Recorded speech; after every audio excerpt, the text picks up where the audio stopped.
Your name is fucking Granville Oral. What the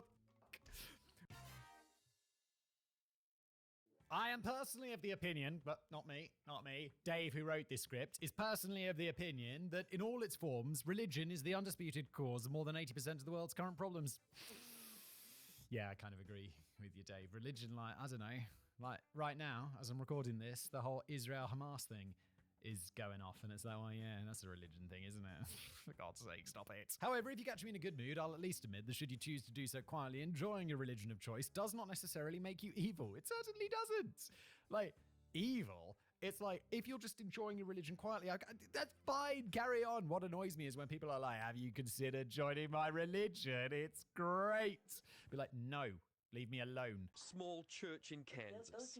God hates Australia. The problems tend to come when people stop enjoying their religion quietly and instead decide that it would be much better if they started a ceaseless campaign to spread the joy and power of Jesus among poor, unsuspecting members of the public. Yeah, my grandparents were like, not televangelical. That's like people on TV, which I think is what we're talking about today, but like evangelical, where it's like, they'd be like, have you considered coming to church? Be like, no, I don't want to. The first time I encountered such an individual, I was walking through Trafalgar Square in London. Although I was mostly concentrating on not being mowed down by Londoners who could possibly be a couple of seconds late for whatever they were running to, I was nevertheless dimly aware that somebody was proclaiming the word of God loudly enough that he certainly did not need the megaphone that he had. Nonetheless, he elected to use that megaphone anyway. As I walked past this fire and brimstone preacher, he stopped in the middle of his rant, something I initially believed to be a positive development. Sadly, I was mistaken. Seconds later, I was grabbed by the arm, and for some reason, still using the megaphone, he asked if I'd like to be cured of my blindness. I'm blind, Carl, not stupid. Look, I don't know how I'd react to that, but I'll be like, oh, go on then. Knowing it's bullshit. I responded with a simple no. That's probably the higher road. Well done, Dave. After a few seconds of shocked silence, he asked me again through the megaphone if I did not have faith in the power of Jesus Christ. After repeating my previous answer, no, I added that I was well aware that the process that Jesus used to heal the blind, and as I was sure that it wouldn't work anyway, I would rather not spend any amount of time with a mud and saliva mix in my eyes. The answer, is that what Jesus did? He spat in some mud and rubbed it in someone's eyes? Jesus, what the fuck? This answer did not appear to be good enough, and the preacher continued to follow me along the street for a further 5 minutes, continuing to harangue me through his megaphone. I imagine that he would have followed me all the way to my destination had a passing police officer not taken pity on me and insisted that I be left alone. You legend police officer. And Jesus Christ, harassing the blind dude. What the f*** is wrong with you, preacher? Why? While this is a fairly standard story among members of the disabled community, seriously, ask your disabled friends and they will tell you the bigger the platform that these religious crazies have, the more they seem to feel the need to up their game. And that, after an introduction which is almost definitely too long, is where we're going with today's episode. So please join us as we take a look at some of the world's wildest televangelists. Oh God, these guys are crazy. And you'll be healed by the Jesus and you give me 10% of your money in the tithings. God, I love it. It's ridiculous. Can you imagine if you had a business and it was just like, well, what's your business do? Oh, we promise the things that we can't deliver on and we take 10% of people's money. It's not like $99. It's 10% of their money. That's up. Benny Hinn. Born on December the 3rd, 1952 in Jaffa, Israel, Benny Hinn moved to the United States in 1968 and almost immediately underwent a religious conversion to Christianity. Yeah, for a minute there I was like, wait, so he's almost certainly Jewish. And you know what the Jews are not doing? They're like, join Judaism. It's like, the Jews are more like, you can't join our secret club. Shortly after this conversion, Hinn discovered that he had been imbued with a remarkable set of talents. Although he could not cure people purely through prayer and faith in Jesus, nobody can, he was incredibly adept at convincing people that he could. He became so good at convincing people that he had magical powers that he was able to secure his own cable television show, This Is Your Day. Through this, he was able to spread the word even further. To give you a rough idea of just how in touch with God Benny Hinn was, on the 5th of October 2023, he used his YouTube channel to make a live broadcast in in White. I guess it's a place. I don't know how to pronounce it. He told his many followers that peace between Israelis and Palestinians was assured. He refused to go into details, saying that only God knew how the current peace could be maintained. But rest assured, peace between the two peoples would remain. The next day, Hamas, a Palestinian Sunni Islamic fundamentalist group, no fucking shot. He actually said this literally a day before. Launched an unprecedented attack on Israel, and now the two sides are at war. Spookily accurate, right? Now, how does anyone take these people seriously? Although Hin appears to have mellowed somewhat over the years, even going so far as to say that living like a king on donations made by people who in many cases can't even afford to pay their rent might not actually be following the exact teachings of the Lord, in the past he has reacted in a particularly un-Christian way toward anybody who dared to speak out against him.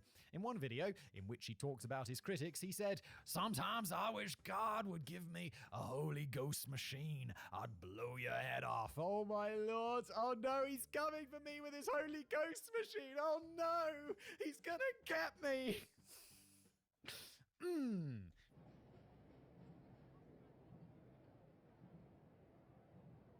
Oh God.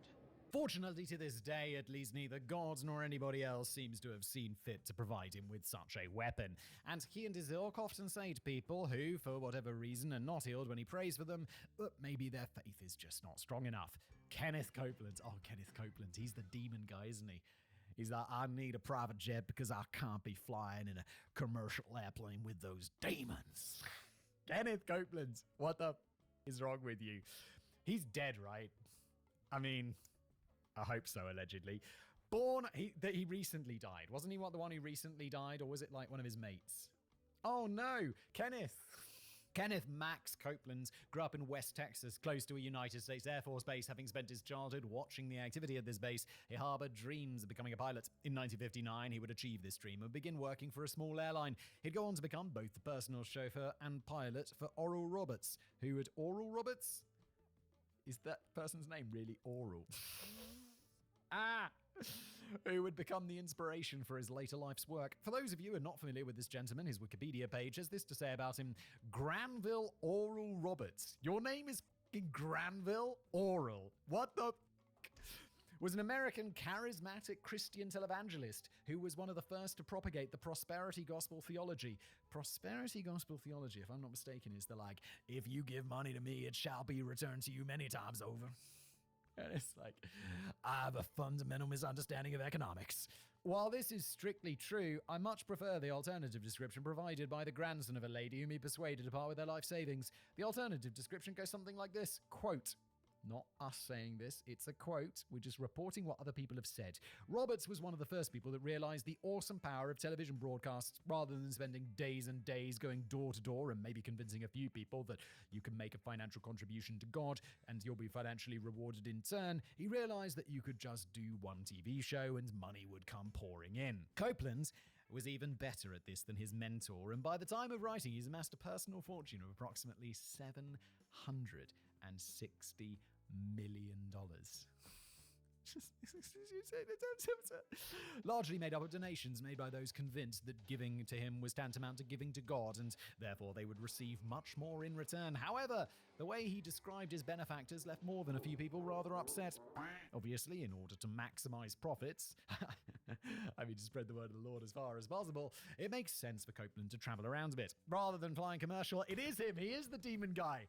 Copeland finds it much more godly to use one of his three personal private jets, which were, of course, paid for by the donations to his religious organizations. And I think we should mention right here, I'm pretty sure that those religious organizations in the US, for some godforsaken reason, maybe not godforsaken, they're tax exempt. So he's like, what the We're talking about why he could not possibly fly commercially. He said, you can't manage that today in this dope-filled world. Getting a long tube filled with a bunch of demons. And it's deadly. By the way, flying private is much more dangerous than flying commercial. He'd go on to say that his mentor, the aforementioned Roberts, would often receive unsolicited requests for prayer while on public flights, and this would agitate his spirit. Being somewhat irony impaired, he did not seem to draw a line between these unsolicited requests and his own unsolicited requests and donations. When a reporter tracked him down and conducted an unsolicited interview while he was getting into his car, which I've definitely seen and you should see too, he responded to the question, "Do you think people really fly on aircrafts are demons?" by saying, "No, I do not. And don't you ever say I did. It's a biblical thing. It's a spiritual thing. It doesn't have anything to do with people. People, I love people. Jesus loves people. But people get pushed into alcohol. Do you think that's a good place for a preacher to be and prepare to preach?" When the reporter asked him how he would respond to people who said that preachers should not live such luxurious lifestyles, he said, "They're wrong. It's a misunderstanding of the Bible that if you go into the Old Covenant, do you think the Jewish people believe you should be broke?" Kevin, what's his name? Kevin Copeland? Kenneth, sorry. You're like making excuses. You have 3 private jets, my dude. Like, what the from people? You're taking money from people who think they're giving to God. Like, my dude, WTF. You kind of caught me off guard here, okay? Not only does he seem to have failed at providing an excuse for upsetting one group of people, he managed to offend a whole other religion while he was at it. More recently, Copeland successfully conned his online following into purchasing him a brand new Gulfstream 5. Literally the same day his new plane was delivered, he began asking for donations to help upgrade it and build a new runway. And the saddest thing about all of this, the donations, they came flooding in. Of course they did, because he's very charismatic and persuasive. Jim and Tammy Backer. Although lying to people and stealing their money does not appear to be illegal if you're a registered religious organization, occasionally these charlatans go just a bit too far and find themselves in trouble with the law. Good! Like, allegedly the other people should. All of them. In my opinion, allegedly. Jim and Tammy Backer are an example of this non-divine retribution. So who were they? After dropping out of college to spread the word of God, Jim and Tammy traveled around various churches in the US while Jimmy preached and Tammy played the accordion. In order to make the presentation slightly less stultifying, they developed an educational puppet show. Unbelievably, this became so popular that they were able to land a spot on the Christian Broadcasting Network. Pat Robertson, the then owner of the network, was a huge fan of this children's show, and as it became more and more successful, Jim was able to persuade him to set him up with a late-night Christian talk show on the same channel. Any adult who's really into children's shows, it's a bit weird. Like, it just is. Like, I've watched children's shows because I have children. Did I watch children's shows before? Yes, when I was a child. But there's a whole patch of my life where I didn't watch children's shows, and I'm looking forward to the next patch of my life when I don't have to again before I have grandkids, and then I'll again have to watch children's shows. But for now, it's like, but if you're an adult and you're watching children and you're like, oh, it's great. It's a bit weird, isn't it? Daddy, chill. According to the book called PTL, The Rise and Fall of Jimmy and Tammy Faye Backer's Evangelical Empire, Jim had visions of creating a Christian version of The Tonight Show. It was never quite that successful. They'd go on to launch their television network called PTL, Praise the Lord. The flagship show, named the PTL Club, really did become very successful indeed. Jim and Tammy were able to attract such notable guests as Ronald Reagan, and Eldridge Cleaver. Who the f***'s Eldridge Cleaver? They would also use this platform to promote the prosperity gospel, the same base. Yes! Give me some money and thou shalt have money returned to you. By the other televangelist that we've mentioned, whereby one's faith in God will be rewarded with material and financial success. And yeah, by faith in God, that also means like giving money, doesn't it? Like faith in God, and you have your faith in God by tithing your money to the Lord. During the break between guests, the host would encourage those watching at home to send money. Obviously, the more money they sent, the stronger they would be proving their faith to be, and the more rewards that would be granted by the Almighty. According to somebody who worked for PTL, not only was the show receiving hundreds of thousands of dollars in donations, people were donating diamond rings, luxury fur coats, and even property deeds. Not only were they bringing in enough money to support their exceptionally opulent lifestyle, there was a leftover $200 million to build a Christian-themed theme park and surround it with expensive properties for sale or rent. They were, in short, coining it. In a move that might make you believe there is a God, if you were that way inclined, in 1987 it was revealed that Jim had used $279,000 of PTL funds as hush payment for a church secretary who he claimed had sexually assaulted her. Uh-oh! He was forced to resign from PTL and his television career subsequently fell apart after that. Oh no! However, karma was not done with Jim, and it was revealed that the couple had been misappropriating company funds for a while now. Oh no! What? According to an article in Time magazine, in the final months of the Backer era at PTL, the organization was taking $4.2 million a month and spending $7.2 million. All of the Backer's luxurious homes and excessive spendings were now under... How the f*** are you spending $7.2 million a month? Are you challenging me? Under a far harsher spotlight than the couple were used to, and a criminal investigation into PTL's finances was launched in June 1987. Uh-oh! You're so... Jim would be indicted in 1988 on 8 counts of mail fraud, 15 counts of wire fraud, and 1 count of conspiracy, for which he would receive a 45-year prison sentence. It seems insanely long, but also f*** you. Sadly, this sentence would later be reduced to 8 years. Yeah, that does sound more reasonable, but also it is sad. Like 45 years. Mwah. And he would be paroled in 1994. That's like 6 years. What the f***? Prison didn't really seem to slow Jim down. Upon his release, he returned to the Christian Broadcast Network, where he hosted the Jim Backer Show. So what's he doing now? It seems that he's cut his losses with regards to the prosperity gospel and jumped on the apocalypse is coming soon bandwagon. From what I've been able to ascertain, he still uses his television appearances to shill apocalypse survival supplies. In 2022, he had another brush with the law after trying to sell fake cures for COVID-19, you piece of shit. Allegedly, in my opinion. This seems to have been settled with compensation payment. In 2022, he had another brush with the law after trying to sell fake cures for COVID-19, you piece of shit. Allegedly, in my opinion. This seems to have been settled with compensation payments for his victims. If you've been paying attention to any of this, you may have spotted a somewhat recurring pattern. But how is it that these people are so easily able to part people from their money at all? Personally, I think there are a few answers. Incredible charisma.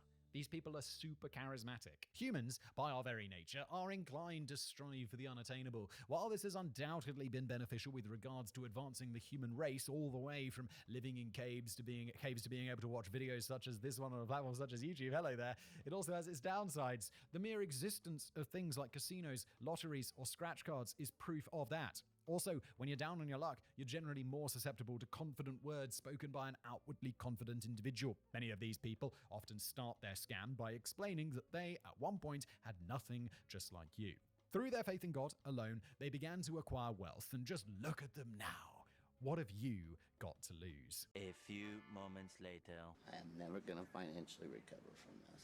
Lastly, as any gambling addict will tell you, once you start, it's very difficult to stop. This is another aspect of human nature that is well understood by these charlatans, and to anybody who starts to question why it is that they've given thousands of dollars to the Lord and not received anything in return, they imply that you are very close and good things will happen soon. Or, and this is the excuse most given when, in spite of paying huge amounts of money and praying regularly, whatever medical condition you might be suffering from has not in fact been cured, they will lay the blame squarely on you. Obviously, your faith isn't strong enough, but I've given you my house. I'm living on the streets. I'm so faithful. I know this is a slightly unusual ending for, it's so early to end. We're only 16 minutes in, but please keep an eye on the elderly and vulnerable people around you. Broadly speaking, these are the individuals who are most susceptible to the tireless efforts of these unscrupulous arseholes. Yeah, keep an eye on your grandparents. And thanks for watching.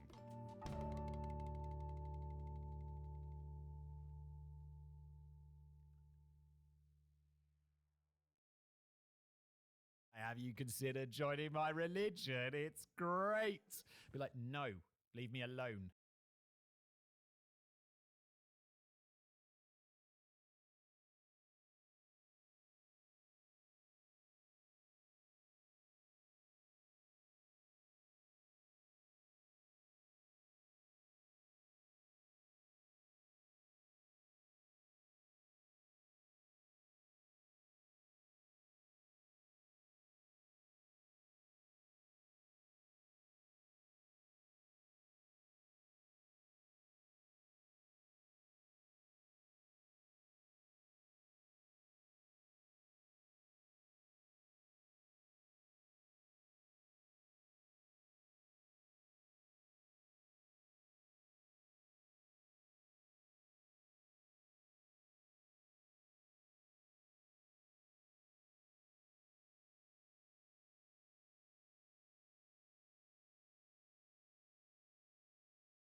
What is the most valuable substance in the world? I mean, gold might be a good guess. An ounce of the stuff will cost you over $1,900 US. If you picked up silver, not so much, a measly $23 an ounce. The stuff goes for about as much as a really nice shot of vodka. Platinum's a decent guess at about $930 an ounce, but if you were to guess rhodium, we'd probably guess you know what's up. That'll fetch you about $5,000 an ounce if you get the rhodium on a good day. But if you don't happen to have pure rhodium on you, and that $1,900 for an ounce of gold still sounds a bit underwhelming, we've still got one more option for you to try. I said, goddamn. And that would be cocaine. Where, based largely on the legally gathered data we found, an ounce of the stuff on the streets of London could cost you over £2,400. Now, we should probably be very, very clear at the outset of this video, given where it's going. Please don't try and sell cocaine or any other drugs for that matter. But if you were to, you're becoming into possession of a very expensive substance that your local government probably doesn't want you to have, and that begs one key question: how much will you pay in order to keep it hidden? And the answer apparently is a lot, and if you need proof, look no further than the narco submarine. Produced en masse by drug cartels around the world and alternately capable of operating either partly or fully under the water, the narco sub is the criminal underworld's best method for getting tons upon tons of the drug across the sea. They're no small undertaking to build. Even a cheap narco sub will run the cartel into $1 to $2 million. But all that money is chump change when a single submarine can carry up to $100 million worth of product on board.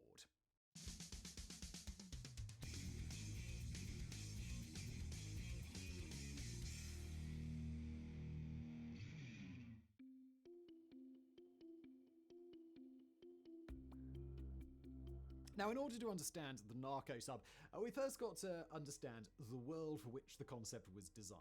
That should already be clear from the $100 million a cartel can make by getting just one submarine to its target. Drugs are an incredibly lucrative business. According to Global Financial Integrity, the global drug trade is valued at upwards of $650 billion annually, meaning that it commands more wealth than over 170 of the world's nations. But because the major cities of the world where drugs are sold in their high volumes typically aren't the same places they're produced or manufactured, anybody looking to sell their drugs first has to be able to smuggle them. In the 1980s, sea-based smuggling was done mostly via so-called go-fast boats, narrow, powerful craft designed to go as fast as possible in order to outrun law enforcement attempts to intercept them. Go-fast boats, also called cigarette boats, have been around for a long time, and in the first few decades they were used, law enforcement and coastal patrol organizations would generally have to either race them on their own go-fast boats or try to intercept them using a combination of helicopters and larger, slower ships. But as radar, sonar, and infrared technology has gotten better and better, these go-fast boats have become less and less useful, especially because they are not equipped with the same advanced technology as the people trying to catch them. But for a problem like radar, the solution, in principle, isn't actually so hard to cobble together. Just put the drug boats underwater and radar isn't going to pick them up. Early attempts to solve this problem came by way of towed submarines, like the one found off the coast of Boca Raton in Florida in 1988. In this incident, an unmanned 21-foot submarine had been towed behind a slow surface vessel and equipped with a remote control so that it could be submerged if anyone came sniffing around. Sealed from the outside, it wasn't meant to be piloted and had no navigational systems. Instead, the general idea seemed to be to submerge it in times of crisis and hope that nobody from the DEA or Coast Guard noticed anything under the surface of the water. At the time, US law enforcement was surprised by the craft, and since it was empty aside from a few £1,000s of ballast, there was no direct confirmation that it had been used for smuggling. Funnily enough, the salvager who found it was eventually allowed to keep it after nobody came looking for their narco sub. The discovery set off waves of speculation that went basically unfounded for decades, to the point where the idea of a narco submarine began to be regarded as a sort of black market Bigfoot. In some circles, the general expectation was that narco subs were like the vessel found off Boca Raton, towed behind a ship and able to dive down to avoid detection if necessary, while others began to wonder if independently navigating submarines might actually be possible for drug cartels to make. In 1995, an ex-Soviet fixer was arrested after trying to broker the sale of a retired Soviet submarine to a Mexican drug cartel, and 5 years later, in 2000, Colombian police raided a warehouse in a suburb outside the capital city of Bogota and found a half-built submarine that, if completed, could have carried up to 200 tons of cocaine.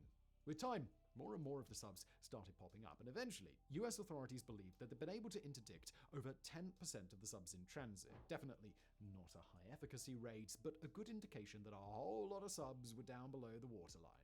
Narco subs really broke out into the American public consciousness in November of 2006 when a Coast Guard ship 100 miles off the coast of Costa Rica sighted something they couldn't explain. 3 snorkels popping out of the water where no submarines were supposed to be.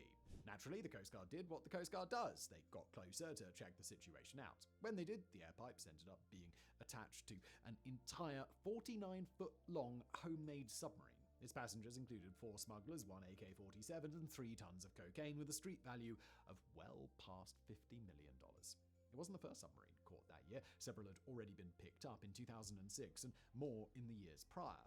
But this one was tied to reports from earlier in 2006 when 2 men from South Asia had been identified as having provided plans to Colombian drug traffickers on how to make their submarines en masse. The next subs that got picked up were bigger, semi-submersibles made from fiberglass with cooled exhaust ports that reduced their infrared signature. But as the cartels got better at building them, and better at building them in higher numbers, the world also got better at catching them. By 2009, the Colombian Navy had discovered 33, while the US observed as many as 60, estimating that they moved at least a ton of cocaine every single day. In the early 2010s, narco subs began to be more and more prominently associated with FARC, the Revolutionary Armed Forces of Colombia, in collaboration with Mexico's Sinaloa cartel.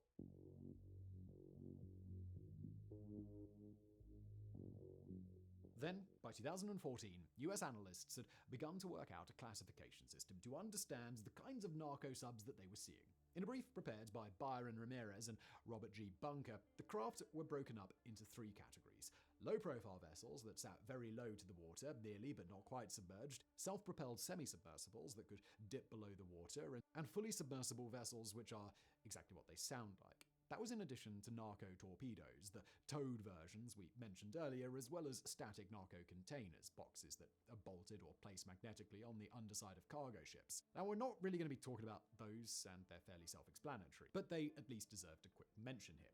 In order to describe what a narco sub actually looks like inside and out, we've got to make some generalizations. After all, no 2 boats are exactly alike, especially when they're being built with no factories and few standardized parts to work with. But in most cases, a narco sub will have a hull made of fiberglass or steel, with fiberglass meant for a lighter, harder-to-detect design, whereas steel is generally intended for durability or to carry heavier cargo loads. In terms of length, a narco sub can be anywhere between 12 and 20 meters on average, with the largest ever found being close to 30 meters. In most cases, they're powered by diesel engines with significant portions of the interior dedicated to a fuel compartment. They can be human or remote operated, generally with a capacity of between 3 and 12 tons of cargo, a high percentage of which would be its fuel load. In terms of range, it really depends on the sub, as we'll discuss shortly. Some designs are capable of transatlantic crossings, while others might hold only a small fuel load and be used for transporting large loads over short distances. But as time's gone on, the subs have generally gotten faster. An 18-meter sub might be able to hit 18 kilometers or 11 miles per hour. Not enough to outrun a surface ship, but enough to make sure they aren't hanging around anywhere for too long and just begging to be stumbled upon. Often, they'll be camouflaged with paint, riding between half a meter and 1.5 meters above the water, with almost no weight to speak of. Inside, the facilities are almost always extremely cramped, with a crew compartment barely bigger than the smallest Manhattan studio apartments, shared between several crew members for weeks at a time. Toilets are a rare luxury on board, as lights and luxury items like microwaves probably aren't going to be found in all but the swankiest of narco subs.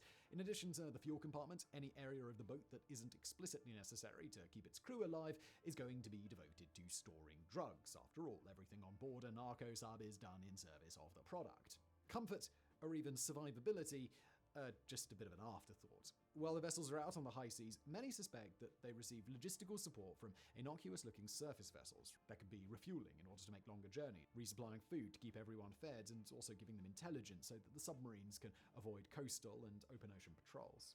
On occasion, more advanced submarines have popped up, crafts that are dozens of meters long, with the potential to dive up to 100 meters or more below the water, and with a functional range of thousands of kilometers. These have shown up in Colombia and Ecuador since as early as the year 2000, and one particularly interesting find in Ecuador in 2010 featured a periscope, onboard air conditioning, room for a crew of 5 or 6, and the capacity to operate up to 20 meters underwater at long range with up to 10 tons of drugs on board. These sorts of subs are rare, at least from law enforcement's perspective, but in all likelihood, they are worth their weight in gold to the cartels. Not only are they far harder to find or intercept, but they're not even what most navies and coast guards would think to look for in the open ocean, given the relative prevalence and ease of interdiction for a more standard semi-submersible. Even though a surface-traveling narco sub can cost as much as $1 million to $2 million to construct, they're almost invariably scuttled to the bottom of the sea as soon as their cargo is unloaded. Carrying unrefined coca, the cargo on these submarines might fetch well over $100 million at their destination, while the people who receive the coca and refine it into high-quality saleable cocaine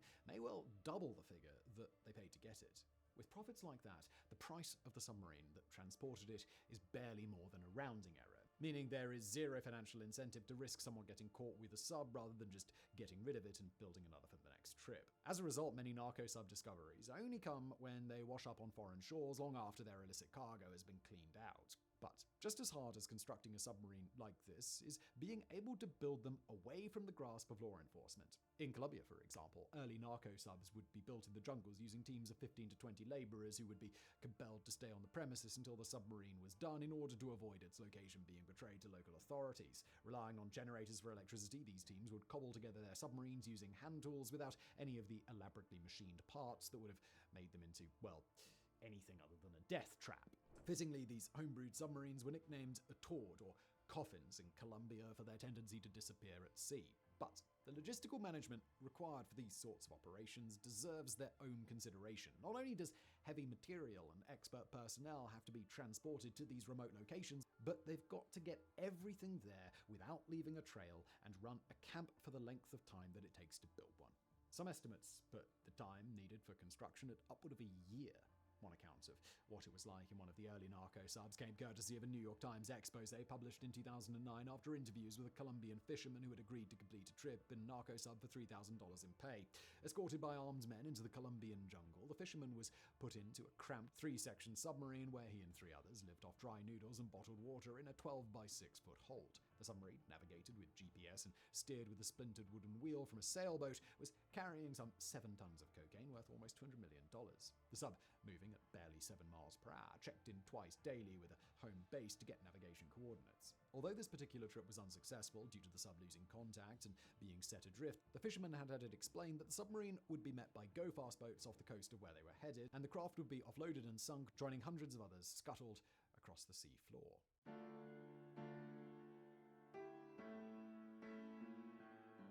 Now, of course, not all narco subs are created equal, and on the one hand, there have been some truly impressive feats of homemade engineering that cartels and shipbuilders have pulled off around the world. On the other hand, there have also been some more dubious achievements, massive interdictions by law enforcement, or exceptionally awful conditions on board. Now, it's important to give that same disclaimer that we give about intelligence organizations over on our sister channel, Warographics, because as a rule, we can assume that we typically won't hear about anything to do with narco subs unless something doesn't go to plan for their operators. But even still, the efforts of global law enforcement have ensured that we've got some fascinating narco sub stories to talk about. A first big example cropped up in 2015 when the US Coast Guard discovered a 40-foot-long submarine in international waters out in the eastern Pacific Ocean. An estimated 16,000 pounds or 8 tons of cocaine were on board with a rough value of nearly $200 million, but only about 3/4 of that could be removed by the Coast Guard since some of it needed to stay in the sub in order to simply maintain its balance. Before the submarine sank on its way back to port, it was confirmed to have been the largest narco sub interdiction in Coast Guard history. In 2019, a crew of 3 unfortunate narco submariners had the dubious honor of pulling off an unprecedented feat by completing the first known transatlantic crossing in a narco sub. In a journey of 27 days and nights in a 20-meter, 65-foot fiberglass submarine, the crew suffered a hot, cramped, and highly unpleasant journey from South America to a location just off the coast of Galicia, living off energy bars, and probably the most unpleasant choice for an already small, smelly space, sardines. And speaking of the smell, the crew was consigned to doing the back-end business in plastic bags. But nonetheless, they were able to make the journey of thousands of miles hauling 3 tons of cocaine worth $150 million. It's important to clarify that this probably wasn't the first crew to make the trip, or even the 10th, perhaps not even the 100th, but due to engine troubles, they were the first to be caught, thus confirming that these sorts of journeys are possible. For what it's worth, many experts speculate that there may well be narco sub graveyards off the Canary Islands and the Azores, a valuable waypoint where the subs can be unloaded and sunk. These rumors remain unconfirmed. Then in 2020, Colombia picked up something odd. An electric-powered narco sub discovered at an artisan boatyard near Colombia's Cucurupi River. Unlike most narco subs, this one was particularly sophisticated, run with twin electric motors and twin propellers, and powered not by gas, but by 10 tons of heavy-duty batteries. Unlike other narco subs, this one featured bunks for the crew, as well as dive planes to help it control its own depth. Its carrying capacity was all of 6 metric tons of product, and unlike the vast majority of narco subs, this one could fully submerge. The craft was fitted with a towing ring, in keeping with the fact that its electric batteries would only have been able to take it a few dozen miles unaided, suggesting that this, and craft like it, may still be towed behind slow surface vessels before being sent inland on their own.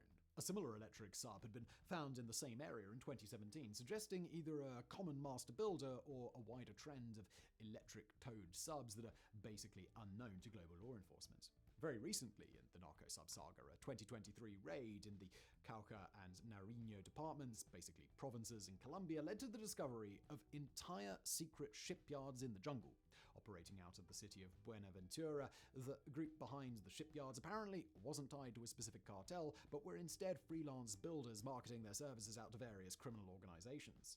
Although it's speculative, the implications of this are twofold. Not only is the illicit narco sub industry developing to the point where large numbers of submarines are being bought and sold by expert builders, but building expertise is so valuable that these groups are able to operate semi-independently. One such builder, Oscar Marino Ricardo, was arrested a year prior in 2022 after 2 decades of narco sub design and construction. But even Ricardo, the king of the submersibles, appeared to leave a void that was quickly filled by other qualified professionals. And just shortly before this video was written in May 2023, the Colombian Navy intercepted the largest single narco sub ever recorded at a length of 100 feet and a width of 10. On board, the sub was packing 3 tons of cocaine en route to Central America before its crew of 3 were interdicted. In its grand history, the sub brought the Colombian Navy to 228 total captures and 4 thus far in 2023.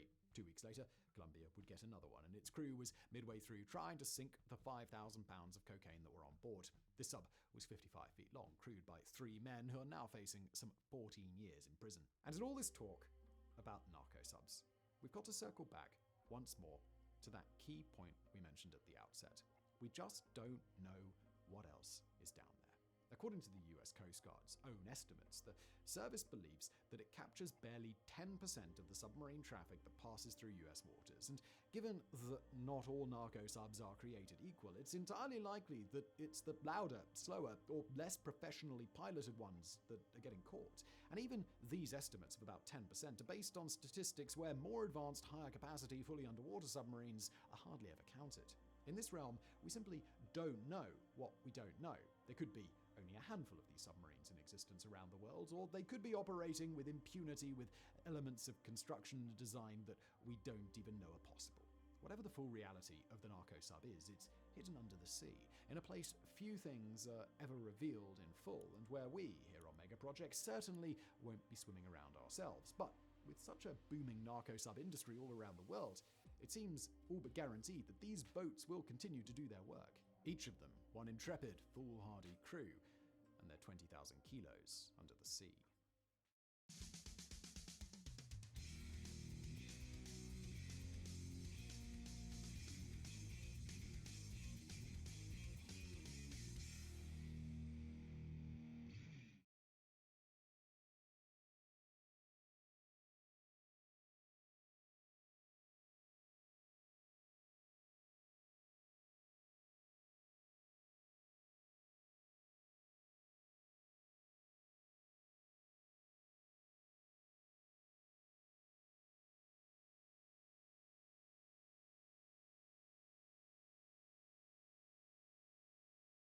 During the US interventions of the early 2000s in Iraq and Afghanistan, American soldiers found themselves under constant siege by a weapon more insidious than most: the roadside bomb, also known as an improvised explosive device or an IED.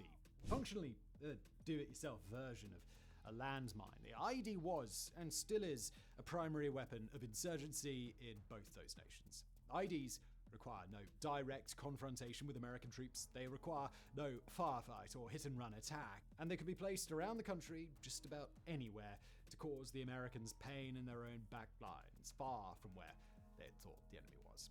To solve such a dangerous problem, the United States needed a dangerous solution, one that could stand up to the threat of roadside bombs and keep that same energy when it went on the attack. And boy, did they get one. Massive trucks weighing anywhere between 12 and 28 tons. The mine-resistant, ambush-protected vehicle known as the MRAP are a class all their own. They are scary levels of resilient, able to take otherworldly amounts of punishment and keep on rolling. In today's episode of Mega Projects, we're going to explore the entire class of MRAP tanks, the war machine that eats landmines for breakfast.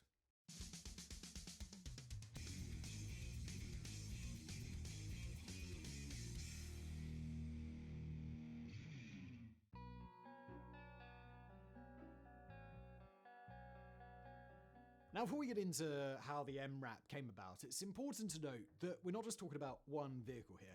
We're talking about an entire class of heavy military truck, all with the same basic goal in mind. In order to qualify as an MRAP, a truck's got to be able to do two things: resist high explosives at extremely close proximity and provide resilient enough armor on all sides that if a convoy or even a lone truck were to be ambushed, the people inside it would remain safe. That means that by default, an MRAP will be far more resilient than most other military vehicles, specifically the light Jeep, best known in the modern American military arsenal as the Humvee, as well as its successor, the JTLV. And by the way, we've done a whole other video on the Humvee on this channel, so do check it out after watching this one if you want to learn more about that. Now, in order to provide this sort of protection against heavy weapons, the MRAP will generally have a few key characteristics, regardless of the company that's designed it. The first, and undeniably the most important, is its incredible armor. The body of an MRAP includes a large crew capsule with a driver's seat up front and room inside for about half a dozen soldiers, equipment, cargo, or a combination between them. Underneath those soldiers' feet, the capsule will almost always be shaped into a V, pointing at the ground below, a critical measure to angle the force of an explosion away from the crew above. This is in sharp contrast to the flat-bottomed Humvee designed before the days of widespread IEDs, and it's a critical lesson from the many instances in which soldiers have lost their lives due to that design issue. The MRAP's underbelly is designed with the thickness to repel or avoid shrapnel, while the seats inside are built to be energy absorbing to prevent shockwaves from traveling up through the soldiers' bodies and damaging their internal organs. Also, in the name of protecting its passengers, the MRAP will generally be equipped with internal life support systems capable of providing ventilation, oxygen, protection against nuclear, chemical, or biological weapons coming from outside, as well as extreme heat and cold. And on the outside, it's coated in inches-thick armor plating, precisely shaped and machined so that there are no cracks for bullets, mortars, or even shockwaves to penetrate. The MRAP will always be outfitted with internal fire suppression systems, and it's built to drive in hard terrain in all weather conditions and with or without the luxury of a road. It's equipped with tires designed to work even if one of them or two of them have gone flat, and even those tires are built to withstand direct gunfire or explosions. The MRAP's internal systems can typically function automatically, and in many cases they're equipped with a turret or gun mount and a winch to help with self-recovery from crashes or rollovers. With all of these features, the MRAP could be pinned down and surrounded in a valley by enemies above, stranded out in the desert or the tundra by itself, or even buried under rubble. And even in such a disadvantageous situation, it will have the armor and critical functions to keep its passengers alive and either get them out safely or protect them long enough for help to arrive.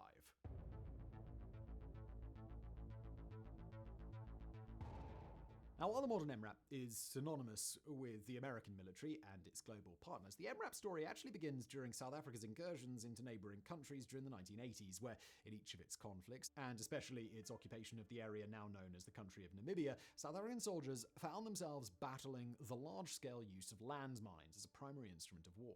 By that time, this was nothing new. Mines had been an inescapable part of World War II and many of the conflicts that followed. But South Africa was the first to develop a vehicle that wouldn't be expressly kept out of a certain area simply because there were landmines there. First introduced in 1980, South Africa built and mass-produced its S.i.R Mine Protected Vehicle, or MPV. It's a four-wheel drive vehicle sitting at a height of over 9 feet, that's nearly 3 meters, and with a length of 22.5 feet or 7 meters. The nearly 11-ton S.i.R was capable of carrying a dozen soldiers and their equipment across rough terrain. Capable of withstanding both mine detonations and small arms fire, the S.i.R featured multiple heavy cannons as well as firing ports for the soldiers inside, meaning that one single truck was functionally a fast-moving fortress compared to the bands of rebels trying to stop it.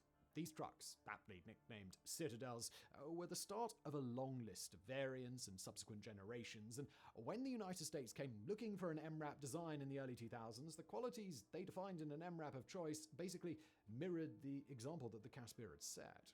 And not only was the Caspier a unique and powerful example of a new type of military vehicle, but it did a great job at showing just how versatile an MRAP design could be. Various Caspiers were modified into armored personnel carriers, mine detector trucks, drug detector trucks, heavy freighters, and military or civilian police vehicles. They were used as ambulances, fire support trucks for either infantry or artillery, and specialized mine-clearing vehicles were outfitted with metal wheels meant to literally drive over landmines in order to clear them. They've been adapted into roles as water or fuel tankers, reconnaissance trucks, hook lifts, and even so-called gun tractors, the very embodiment of get off my farm energy. They've been used from the United States to India, from Angola to Mali to Mozambique, and they've bred a long line of successors from the highly effective Buffle to the even more highly esteemed Mamba. So once they were available, South Africa's early MRAPs became a hallmark of United Nations peacekeeping operations around the world, partly because they could keep said peacekeepers safe in a crisis, and partly because they did just as well as military vehicles as they did serving diplomatic roles. But the MRAP wouldn't be seen again in large-scale wars until the United States arrived in Iraq following the attacks of September the 11th. In the early days of the American intervention there, the United States learned that its mechanized forces had a major gap in capability. Its heavily armored M1 tanks and Bradley fighting vehicles were too limited to fight an asymmetrical war and had the side effect of making the local population nervous to cooperate or even show their faces, while its Humvees and other so-called soft-skinned trucks couldn't stand up to IEDs. Humvees were especially unlucky in Iraq. Tasked with patrolling far-flung areas on poorly kept roads, they stumbled upon roadside bombs more frequently than any other piece of American equipment, and the results were always the same. Catastrophic and often lethal internal damage in the soldiers' bodies due to shockwaves and shrapnel, plus horrific burns caused by the blast and resulting fires. No matter what the US military did to fortify its Humvee against attack, the machines were just incapable of doing the job, and that meant that in order to keep the troops safe, the American offensive operations had to be dramatically slowed down to accommodate minesweeper teams. At the same time, stories of American service members killed or wounded by IEDs had a massively harmful effect on public perceptions of the war, bad enough that the IED risked running the US out of Iraq and Afghanistan entirely due to public pressure. So, it must have been with incredible relief and probably a bit of jealousy that a US team sent to South Africa witnessed a Caspier roll through a live minefield basically undamaged. Quickly, the US understood that an MRAP was precisely the antidote to its IED problem, and they sought out an initial order of the vehicles from the British Royal Engineers, whose recent acquisition, the Tempest Protection Patrol Vehicle design, would be able to stand up to this sort of assault. Before long, the US Marines were requesting their first hardened engineer vehicles, or HEVs, an MRAP-like design that would feature a low center of gravity in addition to its other attributes. Since MRAP armor is placed all throughout a vehicle, its center of gravity tends to be high, leading to a high rate of rollovers, which, of course, never really comes at a good time. But with the improvements the Marines requested, an initial contingent of 54 vehicles rolled onto the battlefield within a few years, and the results were absolutely unmistakable. Marine deaths due to IEDs basically disappeared. In the following months, the Marines pushed hard to acquire more MRAPs, and when they did, their performance was outstanding. Their first-generation MRAPs, a design called the Cougar that was manufactured by Force Protection, were involved in over 300 IED incidents by the end of their first year in service, but not a single Marine or other passenger died in those explosions.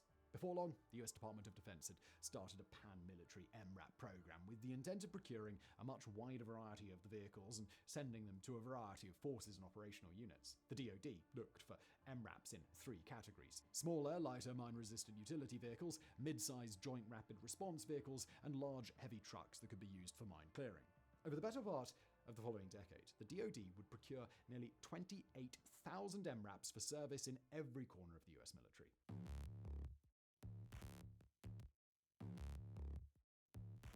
So, what exactly are the MRAPs that the Americans eventually went with? And the short answer is there's a whole lot of them, each with between a few dozen and a few thousand copies in service. Because of how similar these designs tend to be, we're going to run through the major ones here rather than belaboring the point with an entire series of videos, but if there are any particular MRAPs that you'd really like to see covered at greater length, and you've got a good reason for it, let me know in the comments below. Now, first up, we've got the light mine-resistant vehicles that make up MRAP Category 1, starting with Navistar's International Max Pro, quite the name. With over 9,000 copies produced beginning in 2007, the Max Pro is a truck weighing between 12.5 and 14.5 tons, depending on the variant. At a length of 23.5 feet and a height of 10 feet, the Max Pro is a pretty imposing sight, powered by a 330 horsepower engine with the ability to add another 5 tons of payload. It's a very powerful vehicle compared to most alternatives in the field. The Max Pro is built with a high ground clearance, giving it better protection from blast, and it features a computerized stability control system that autocorrects its driver during elaborate or dangerous maneuvers. The Max Pro is built to be very easily maintained in the field, and it's capable of enduring direct hits from a 15-pound landmine with no injury to its occupants. It's been adapted into extra-large versions, tow trucks that can recover other vehicles while under fire, and command post trucks featuring internal monitors, comms equipment, and computers, plus an onboard generator. The Max Pro has become extremely popular worldwide, with Pakistan, Jordan, and the UAE among its most faithful users, and several hundred of them have been sent to Ukraine. And then there's the Cayman, made by BAE Systems, with over 1,000 copies produced. These two were a favorite of the US Marines, built with the capacity to house a 10-man crew inside a capsule of composite armor that can be further reinforced. A highly advanced design for its time, the Cayman features the option to mount remote weapons, and it includes 85% parts compatibility with other BAE designs, ensuring that it can be easily resupplied and maintained in the field. Notably, its floor is designed in a way that further reduces the impact of blast even beyond what its shock-absorbing seats and hull already accomplish. In addition to its service with the US military, the Cayman has proliferated around the world, mostly in Egypt and the UAE, with the UAE specifically picking up over 1,100 of them. Rounding out the Category 1 MRAPs we'll discuss today is the Cougar, made by Force Protection. First produced all the way back in 2002, the Cougar sits at an empty weight of 14.5 tons, and it's somewhat smaller than the prior designs at a height of 8 2/3 feet and a length of under 20 feet. It's got capacity for 4 passengers and 2 crew, and at just under $500,000 a pop, it was the first major MRAP selection of the US Marine Corps. The Cougar features a top speed of 65 miles an hour, with the potential to operate at a 600-mile range, and it's also a favorite of the British military, who use several variants as counter-IED and tactical support trucks. Poland, in particular, loves the Cougar, so does Iraq, and it was a favorite of the US paramilitary company Blackwater, now Academy, during their long tenure in the Middle East. The Cougar, in particular, is good at enduring the rigors of long-range travel, and in many ways, it was the example against which all later MRAPs have been judged. So next up we move into MRAP Category 2, the bigger, badder trucks that can handle even more punishment than the ones we've already discussed. In addition to a supplemental larger 6x6 version of the Cougar that we just talked about, there's the RG-33, also made by BAE Systems, like the Cayman. According to live fire tests done by BAE, the RG-33 is the most survivable MRAP on the market, with options to convert it into an armored ambulance or a command and control vehicle. Although it's typically built in a Category 1 design, it's been optioned in a heavy 6-wheeler design that's capable of even more incredible feats of endurance than it had already achieved. In the coming years, the RG-33 will be outfitted with anti-sniper systems as well as anti-explosive armor that go significantly beyond what it's currently capable of. Similarly, there's the expanded version of the RG-31 Nyla, working in primary service to the UN and other non-governmental organizations, working in landmined areas but not looking to cause harm. The extended Nyla features even better protection than the base version, plus the option to carry several more troops or passengers inside. And last of all, there's the real heavy hitter of the MRAP world, Force Protection's Buffalo, a 6-wheeled truck whose sole purpose is to clear explosive ordnance and deal with the consequences of when it goes off. In order to deal with that ordnance, the Buffalo is outfitted with an articulated robotic arm that can dig up IEDs or mines by itself without putting troops in any harm's way. The Buffalo features so-called cage armor, thick and tightly packed bars that can shield against explosions at close range, and the glass on the vehicle is 6 inches thick. It comes complete with infrared technology to identify ordnance, plus a mounted camera and sensory equipment on the robotic arm. Sitting at a height of 13 feet and a length of 26 feet, it's a whole lot bigger than most other MRAPs, and at over 22 tons, it's more than heavy enough to laugh off even the most formidable mines. Its wheels are fitted with run-flat tires so that it can keep on moving even if every wheel is punctured, and when its wheels are undamaged, this behemoth can still hit a top speed of 65 miles an hour.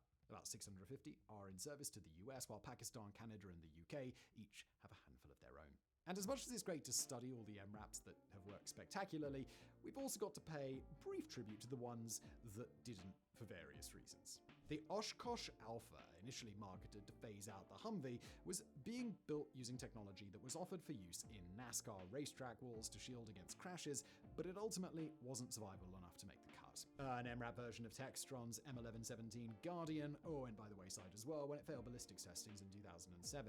And finally, the Israeli-made Golan MRAP was discarded outright by the Marines after 60 copies of its prototype had already been provided, and at present it hasn't been picked up by the Israeli military either.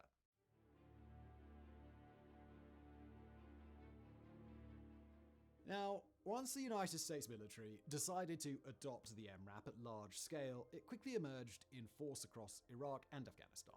Over 10,000 of the machines were produced within 18 months, so many in fact that they became a mainstay not just of the US operations in those countries, but of the operations done by American coalition partners. And by all accounts, the MRAP was a resounding success, though concrete figures have ever been released on how many lives were saved by the MRAP, at least not publicly, mostly due to security concerns around how that data might be useful to American enemies abroad. However, the US Department of Defense has lauded the MRAP as having the lowest casualty rates of any vehicle in Iraq or Afghanistan, which is a striking statistic given how many of the trucks were produced and just how large a role they had played in traversing exceptionally dangerous territory. Now, it's important to note that even though MRAPs can grant protection against explosions and roadside bombs that would otherwise kill the soldiers inside, they're not infallible. Bombs that are larger than the standard IED, and sometimes quite a bit larger, will obviously cause substantially more damage, and even in situations when the people inside do survive the blast, they're likely to be badly wounded. These larger explosions can come from anywhere from car bombs to stationary targets to much heavier, deliberately placed MRAP killer IEDs on the roadside. Even in these cases, it's far better to be in an MRAP than not, as US Defense Secretary Robert Gates put during his tenure. Thousands and thousands of lives have been saved, and multiples of that in terms of limbs. In the field, MRAPs proved to be 14 times safer with their occupants than a Humvee, and although a few poorly designed studies attempted to poke holes in the argument during the early 2010s, the MRAP's results really do speak for themselves. In terms of their reception by soldiers, MRAPs have been something of a mixed bag. On the one hand, it's just about a unanimous opinion among the armed forces that use them that if you're going to get blown up, it's a hell of a lot more appealing to do it in an MRAP than in a Humvee. But in many circles, that's where the praise can end, especially with MRAPs fielded by the United States. On one hand, MRAPs are prone to severe bouncing when in rough terrain, so bad that soldiers toward the rear of the vehicle are likely to receive neck and head injuries from hitting the roof. And there are open questions about the MRAP design's functionality. Despite the fact that several soldiers can sit in the back, most designs have seats facing inward toward the vehicle and a lack of viewports, which essentially means that these soldiers, who could be firing outward from a protected spot while the truck is in motion, instead have no option to do so. It's a story of lost potential, sacrificed in order to create a sealable container to survive nuclear, biological, and chemical attacks. But in a world where MRAP producers in South Africa had started putting outward-facing seats and viewports on their vehicles decades ago, it's historically been difficult for many MRAP passengers to reconcile it. But through it all, US service members have had no better option than the MRAP to ensure that they're kept safe. According to the US DoD, the MRAP suffers just a 6% casualty rate. That's opposed to a 15% casualty rate for the M1 Abrams tank and a 22% rate for the Humvee.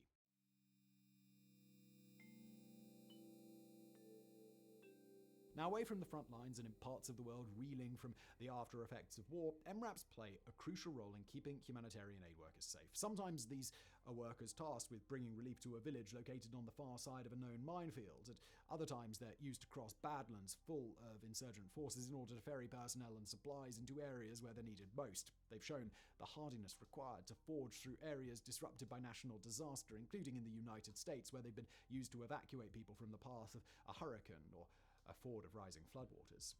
For these purposes, the machines undergo significant refits. It's simply not a good look as a humanitarian to be riding around with a gun turret on top of your armored car. But where MRAPs in the civilian world get a lot more controversial is in policing. In the United States, MRAP trucks have shown up in service to federal, state, and even local police departments, granting cities and towns some serious heavy equipment. In fact, the program that the US used to give out its surplus MRAPs was a mandate passed down from Congress, meaning that they had to make their way into local police and sheriff's departments. It's important to note here that some of the more explicitly troubling bits of the MRAP are generally removed before being sent to the police department. For example, there's the very real town of Oblong, Illinois. It's important to note here that some of the more explicitly troubling bits of the MRAP are generally removed before being sent to the police department. That includes things like, the massive robotic gun on top. But even still, the machines are generally seen as fairly egregious overkill in the cities they patrol, especially amidst broader conversations about just how much military surplus, including the lethal stuff, that cities and towns are receiving. It's the same general idea as not wanting to show up to international humanitarian work while driving an armor-plated monster truck. It doesn't really scream, "I'm on your side." Recently, European manufacturers have started offering their own MRAPs to police organizations, and they've shown up in France as recently as the 2023 riots. Within the United States military and the militaries of the world, MRAPs continue to be a vital part of the overall vehicle arsenal. In Ukraine, hundreds are currently in service, fighting back against the Russian invasion. And in the Middle East and North Africa, the UAE's stores of thousands of MRAPs see service in a wide range of hot zones. NASA even has a few MRAPs in case of emergency evacuation from spacecraft launch pads. In the US, the Army is in the process of phasing out most of its MRAPs to be replaced by the Joint Light Tactical Vehicle, although thousands will remain in storage in case they're ever needed. In total, the Pentagon's procurement initiatives were responsible for adding 27,740 MRAPs to the arsenals of the world, making them a near ubiquitous symbol of modern militaries for years, and probably decades to come.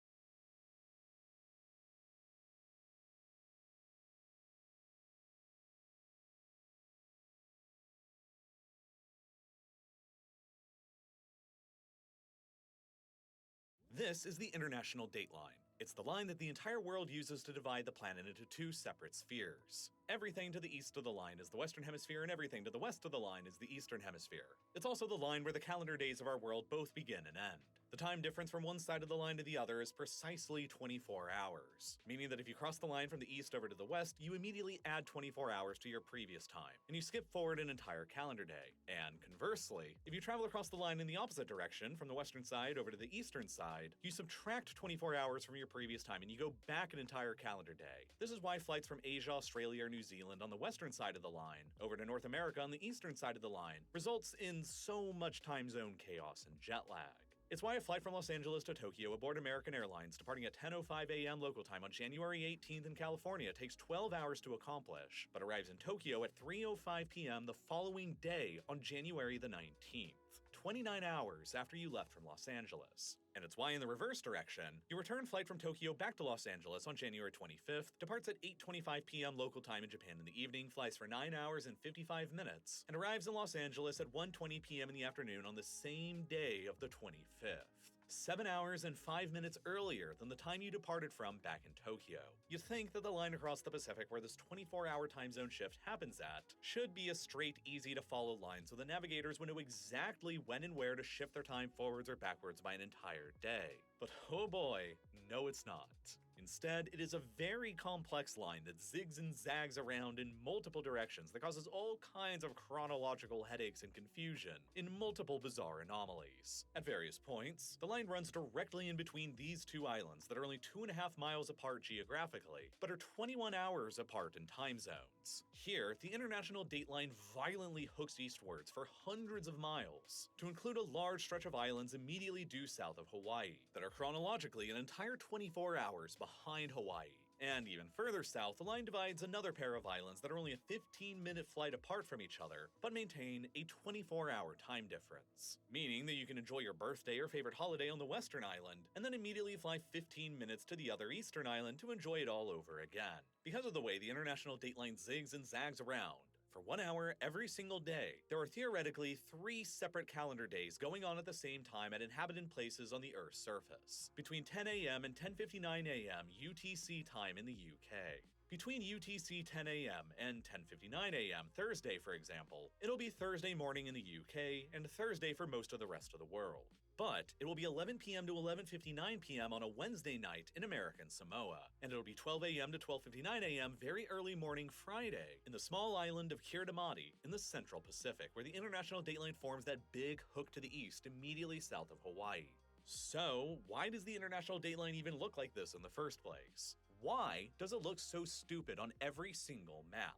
Well, for starters, it's helpful to understand what the International Dateline even is, and why its location is really just completely arbitrary and imaginary. You see, it's basically an arbitrary man-made concept based on the actual non-arbitrary way that the Earth rotates counterclockwise on its axis as the planet travels around the Sun. Different parts of the planet receive the Sun's direct light at different times. So when it's high noon and broad daylight at one part of the planet's surface, another part will be under shadow and other parts will be experiencing sunset or sunrise. The Earth accomplishes one full rotation roughly every 24 hours, which equals one day. And as a rough sphere, the Earth can be divided into 360 equal sections by 360 degrees of longitude. When you consider that each of Earth's days has roughly 24 hours within it, that you can divide the 360 total degrees of Earth by exactly 24 to reach 24 identically sized zones across the surface of 15 degrees of longitude each. Then, you can sort of think of each of these 24 zones of 15 degrees each as time zones. Each zone you move across to the east, you add an hour of time to your clock, and each zone you move across to the west, you subtract an hour from your clock.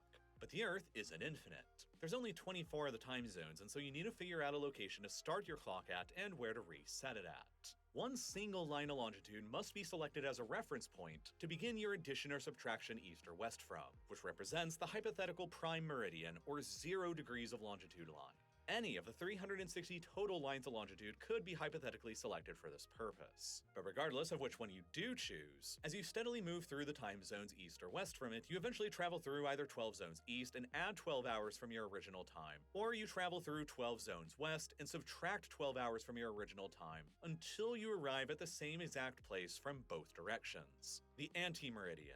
The exact opposite line on the other side of the globe at 180 degrees from where you first began your count from at the prime meridian at 0 degrees. Here at this line on the other side of the world, crossing it means that your day has to effectively start over or reset. You have to either jump backward or forward a full 24 hours in time depending on your direction of travel, in order to keep the whole worldwide time system functioning. Together, the prime meridian and the anti-meridian you have selected forms a 360-degree great circle around the entire Earth's circumference, which divides the planet into two equally sized hemispheres, an eastern one and a western one. 12 time zones east of the selected prime meridian exist, where you consecutively add 1 hour to your original time each as you travel further east. And 12 more time zones west of the selected prime meridian exist, where you subtract 1 hour from your original time each as you travel west, with a full reset of an entire 24 hours being mandatory once you cross the anti-meridian on the opposite side of the globe when you eventually cross it. Either 24 hours ahead in time when you cross from the east to the west, or 24 hours backwards in time when you cross from the west to the east.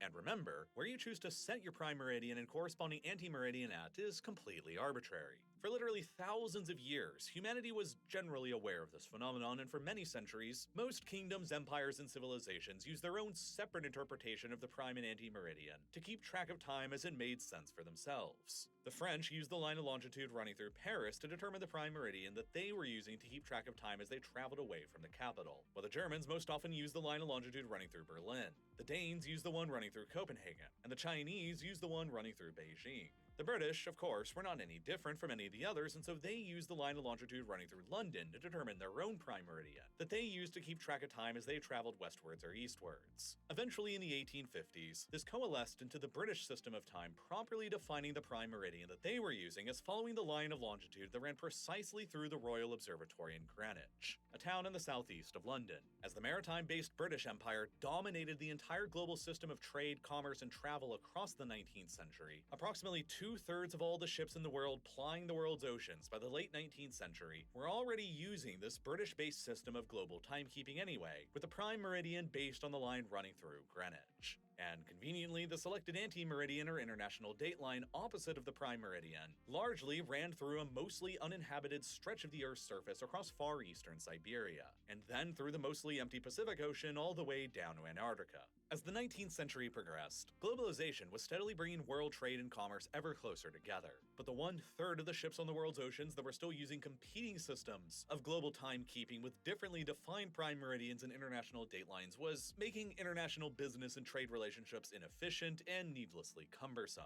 That was why in 1884, the Chester Arthur administration in the United States called together an international conference to finally establish a single, worldwide, universally recognized, standardized system with one prime meridian and one international dateline that the entire world would accept and follow going forward. And owing to the outsized influence of the British Empire at the time on global trade and the fact that around 2/3 of the world's ships were already using the British system anyway, it was determined at that 1884 convention that the line of longitude running through Greenwich, England, would indeed become the universally recognized prime meridian, or 0 degrees of longitude, and its corresponding anti-meridian on the other side of the Earth would become the universally recognized international dateline. But even though these were the lines that were selected as the international standard, the chosen international dateline on the 180th line of longitude ran through numerous prickly geopolitical issues that have caused many nations to subsequently decide on shifting themselves to one side of the international dateline or the other based on various economic or political reasons. And because there's no single worldwide governing body that determines how or under what circumstances the international dateline can be shifted, the act of shifting it is entirely up to unilateral actions by the countries with territories straddling the line that the rest of the world has to respect and accept. And sometimes, those international dateline shifting actions have been really, really dumb. One of the first notable problems came in the Philippines. For many centuries, ever since the Philippines were first colonized by the Spanish in the early 1520s, the Philippines were administratively assigned to the Viceroyalty of New Spain, which had most of its territory over in the Americas and was centered on Mexico. Consequently, the trade relationship of the Spanish Philippines was based on the port of Acapulco in Mexico. And so, to keep the Philippines within the same calendar day as Mexico, the Spanish authorities treated the Philippines as if it were on the eastern side of the international dateline, despite it, being in the far western side of the Pacific. Consequently, for a total of 323 years, 9 months, and 2 weeks, from Saturday the 16th of March 1521 until the 30th of December 1844, the Philippines were always one full calendar day behind the rest of all of their neighbors in Asia. The situation only started changing after Mexico achieved its independence from Spain in 1821, and the trade relations of the still Spanish-ruled Philippines gradually began shifting towards their geographically closer neighbors in China and the Dutch East Indies instead. In 1844, the Spanish authorities in the Philippines decided that being a full calendar day behind their largest trade partners was no longer working out. And in order to fix it, they decided to shift themselves over to the western side of the international dateline by deleting the date of Tuesday the 31st of December from the calendar entirely. Monday the 30th of December 1844 in the Philippines was thus immediately followed by Wednesday the 1st of January 1845, and the international dateline was shifted further to the east to match much more closely with the 180th line of longitude. However, the news of that change apparently didn't reach much of the Western world until the later 1890s, because you still had encyclopedias like this one published in Germany as late as 1888 that erroneously showed the international dateline still carving a path super far away from the 180th to include the Philippines east of the line, 43 years after the Philippines had officially stopped doing that. But of course, the Philippines weren't the only administrative issue that the international dateline set precisely to the 180th line of longitude caused. There was also the fact that the selected international dateline ran directly through a part of the Russian Empire in Siberia as well, and separated Russian Alaska and North America from the rest of the empire too. So, in order to avoid having this part of far eastern Siberia being a completely different calendar day than western Siberia, and in order to keep Alaska within the same general day as the rest of the empire, the Russians initially interpreted the international dateline's position to carve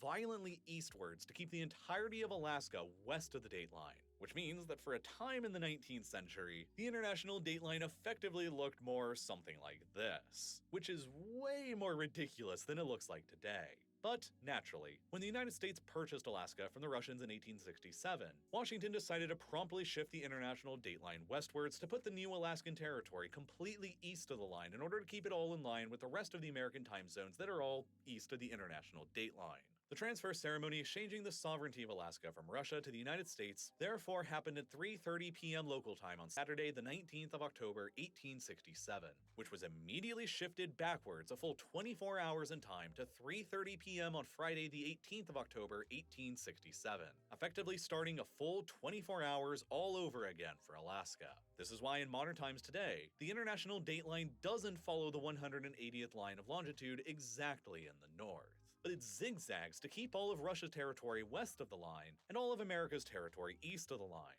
In order to avoid cutting off the eastern side of far eastern Russia, the line dives east and then runs through the center of the Bering Strait and right through the center of the Diomede Islands, the westernmost one of which is Russian and the easternmost one American, creating this anomaly where the islands are only geographically 2.5 miles apart, but chronologically 21 hours apart.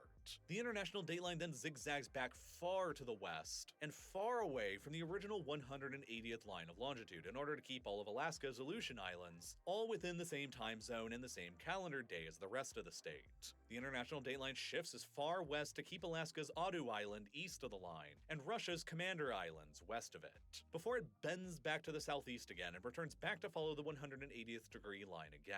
After the end of World War II in 1945, the United States assumed direct control over a vast area of the Pacific that it called the Trust Territory of the Pacific Islands in the Pacific, which eventually evolved into the modern independent states of Micronesia, the Marshall Islands, and Palau, all in a compact of free association with the United States. The territory included the remote atoll of Kwajalein in the Marshall Islands, which had always been west of the international dateline, but after it came under American control, the US built a military base on the atoll and staffed it with hundreds of their personnel. In order to administratively keep the military base in Kwajalein within the same calendar day and time zone as the US Pacific Fleet's headquarters in Hawaii, the US shifted the international dateline west of Kwajalein in 1945 and kept the atoll over on the opposite side from the rest of the Marshall Islands. But after the Marshall Islands, including Kwajalein, became independent from the United States in 1986, the new government obviously found it administratively challenging having one of their atolls in a completely different calendar day 24 hours behind the rest of the country on the western side of the line. And so, only a few years later after independence in 1993, the Marshall Islands government fixed this problem by simply deleting Saturday the 21st of August 1993 from Kwajalein's calendar.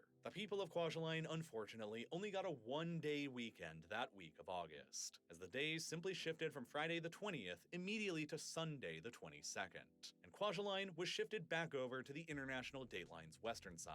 As a result, the international dateline overall was shifted back to following the 180th line of longitude precisely, which it continues to follow in the present day for a while further south until it reaches the biggest and the most obvious anomaly of all. This giant hook that cleaves the international dateline super far away from the 180th, hundreds of miles away to the east. The reason for this is because of the small island nation of Kiribati, home to only around 120,000 people. Before Kiribati's independence in 1979, the islands that now constitute the country were divided between a British colony in the west who kept them on the western side of the international dateline, and an American colony in the east who kept theirs on the eastern side of the line, to be within the same time zone and calendar day as Hawaii. But when the British granted Kiribati its independence in 1979, and the United States subsequently granted them their eastern islands back, the new country straddled the international dateline itself, with its eastern and western islands on opposite ends and in different days. Running the day-to-day administration like this with a 23-hour time difference between the country's capital and its easternmost islands was proving immensely difficult. And so, in 1994, only the year after Kwajalein shifted themselves over to the international dateline's western side,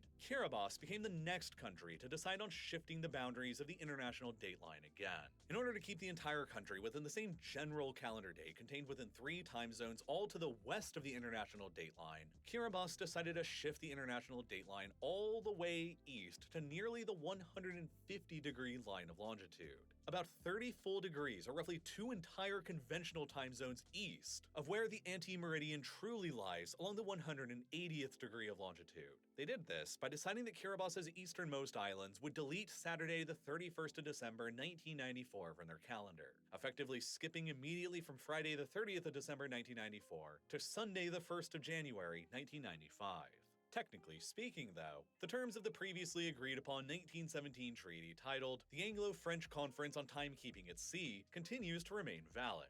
For the sake of simplicity, that treaty effectively treats the 180th meridian precisely as the true international dateline for the purpose of timekeeping on ships at sea in the open ocean. When ships transition from the open ocean into a country's territorial waters 12 nautical miles out from their shorelines, they're supposed to adopt the standard local time being used in that country. And then when they go back out into the open ocean beyond those territorial waters, they revert back to the international system of time zones based precisely on the 180th meridian as the international dateline, along with the exactly evenly spaced 24-hour time zones around the world of 15 degrees each. This means that, in theory, the islands of Kiribati east of the 180th meridian are truly chronological enclaves. When it's Friday on the eastern islands of Kiribati, they're truly enclaves of Friday surrounded by an ocean in which it is actually Thursday. But because it's very difficult to draw something out to that minute of a scale on something as macro as a world map, maps are rarely ever actually drawn that way, and so for the sake of simplicity, nearly all maps, including Google and Apple Maps, just show this giant hook incorporating all of Kiribati west of the international dateline instead. This is also why, despite being along the same lines of longitude, Hawaii and the island of Kiritimati within Kiribati are a full 24 hours apart from each other chronologically. It's also why, at least in theory, Kiribati's easternmost islands were the very first places in the world to begin the new millennium at in 2000, and are these days always the first inhabited places in the world to officially welcome every New Year. So then, after swinging so far east to include all of Kiribati west of the international dateline, the line swings back westwards but continues to remain far to the east of the true 180th meridian as it navigates through the complex economic and political interests of the many islands in Melanesia and Polynesia. As it currently stands, the islands of Samoa, Tokelau, Wallis and Futuna, Fiji, Tonga, Tuvalu, and New Zealand's Kermadec and Chatham Islands are all west of the international dateline, while French Polynesia, American Samoa, and the semi-independent nations of the Cook Islands and Niue in a free association agreement with New Zealand are all east of the line and a full day behind all of the islands west of the line. But the strangest part of the international dateline down here is how it bisects in between the islands of Samoa and American Samoa, two islands that are only 120 miles away or a 15-minute flight from each other, but which are chronologically a full 24 hours apart from each other and are always in different calendar days. The reason why this anomaly of the international dateline exists today, as with pretty much all of the other anomalies, dates back to the 19th century and the era of Western colonization. In the late 19th century, all of the islands of Samoa were being visited and colonized by various Western powers, and the United States in particular was acquiring a very strong set of interest in them, with a U.S. naval station getting set up within the strategic natural harbor of Pago Pago on the modern island of American Samoa. In 1892, American merchants were able to convince through bribery the rulers of Samoa at the time to shift all of their islands away from the western side of the international dateline and over to the eastern side of it instead, in order to better facilitate trade and business between Samoa and the American West Coast. Doing so shifted all of Samoa from being a relatively difficult to manage 22 hours ahead of California in time to only 4 hours behind it afterwards. And it was all accomplished by simply repeating the 4th of July 1892 in Samoa immediately all over again after the day had ended. So that the moment the clock struck midnight on July 4th that year, Samoans got to celebrate the foreign American holiday all over again like some weird real-life Groundhog Day event. Then, a few years later in 1899, the Samoan Islands were politically divided between the German Empire in the west and the United States in the east. But the international dateline still remained to the west of the German-controlled islands. Those German-controlled Samoan Islands passed to a joint UK-New Zealand colonial administration in 1915 during the First World War, and then they eventually became the independent country of Samoa later on in 1962. The American-controlled part of Samoa, however, has remained a part of the United States ever since, and it continues to officially be an unincorporated territory of the U.S. to this very day, representing the southernmost piece of U.S. territory anywhere in the world, and the only inhabited part of the United States to be located south of the equator. As time went on after the rest of Samoa's independence in 1962, though, the new country's trade relationships gradually shifted away from the United States over on the other side of the Pacific, and towards the much closer countries of New Zealand and Australia, and by extension through them, with China as well. By the time the 2000s eventually came around, Samoa was still stuck over on the eastern side of the international dateline, just as it had been for over a century after the Americans had bribed them to do it back in 1892.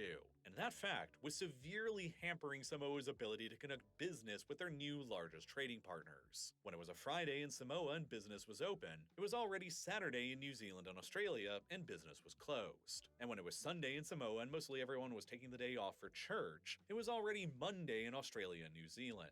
Meaning, the Samoa was missing out on 2 business days every week with their biggest trading partners, and so business could only be effectively conducted between them for just 3 days a week instead of the usual 5. And that was causing a lot of frustrations in Samoa. And so, in order to align themselves more closely with New Zealand and Australia, Samoa took the first decision to change the side of the road that they drove on from the right over to the left in 2009, just like the Australians and New Zealanders did. And then, finally in 2011, they, along with Tokolo at the same time, took the decision to each finally shift themselves back over to the western side of the international dateline in order to be closer connected to Australia and New Zealand and less connected with the United States. So far, the last and the most recent time that the international dateline has been officially shifted, the event took place at the stroke of midnight, so that just 2 minutes after 11:59 p.m. on Thursday, the 29th of December, 2011, Samoa's 186,000 residents jumped forward in time a full 24 hours, completely skipping Friday the 30th and jumping straight into Saturday the 31st. The Samoan government even declared that it would fully compensate every employee in the country for their missed workday on Friday that had gotten deleted. As a result, Samoa shifted itself from being 22 hours behind Sydney to being only 2 hours ahead of it, while simultaneously, of course, shifting itself from being only 4 hours behind California to being 22 hours ahead of it instead. And as American Samoa remains a territory of the United States, the international dateline now runs in between the Samoan Islands, with American Samoa continuing to remain only 1 hour behind Hawaii and only 4 hours behind California, but 22 hours ahead of Sydney and 24 hours ahead of its neighboring independent Samoa. That's only 120 miles, or a 15-minute flight away. From there, the international dateline steadily bends back to the southwest, keeping all of New Zealand's islands west of the line, before it finally returns back to the 180th meridian again, which it then follows exactly without issue all the way down to Antarctica. All in all, that's how the international dateline got its current shape and why it looks so stupid in so many places. But it's probably not even done with being messed around with either. There's potentially more issues with it that will come up at some point in the future, such as the problems faced by the Cook Islands and Niue. Both of them are non-UN member state independent countries that are in what's called a free association agreement with New Zealand. They're mostly independent, but nearly all of their citizens are also citizens of New Zealand at the same time, while New Zealand further continues to provide them with all of their defense needs as well. Both of them are highly integrated with New Zealand, but both of them are also still notably east of the international dateline, meaning that New Zealand is 23 hours ahead of the Cook Islands and 24 hours ahead of Niue. In order to potentially fix that problem, the international dateline could end up being redrawn again sometime in the future somewhere south of American Samoa, in order to carve out another eastward hook south of Kiribati to include the Cook Islands and Niue west of the line and keep them both within the same calendar day as the rest of New Zealand. So, who knows? Maybe the international dateline will end up looking even more messed up in the future than it already does today. But you know what's not messed up? Being able to eat great tasting healthy meals without having to spend all the time for cooking or all the money for takeout. And the best way to do that is with this video's sponsor, Factor. Factor is a service that I'm very familiar with because it's what I usually eat on my busy weeknights, when I don't have enough time to go to the grocery store and I don't want to chop, prep, or clean up afterwards either. I'm a genuine customer of theirs because I found that it's simply the best solution for all of those times when you don't have the time to prep or cook or clean, but still want to eat well anyway.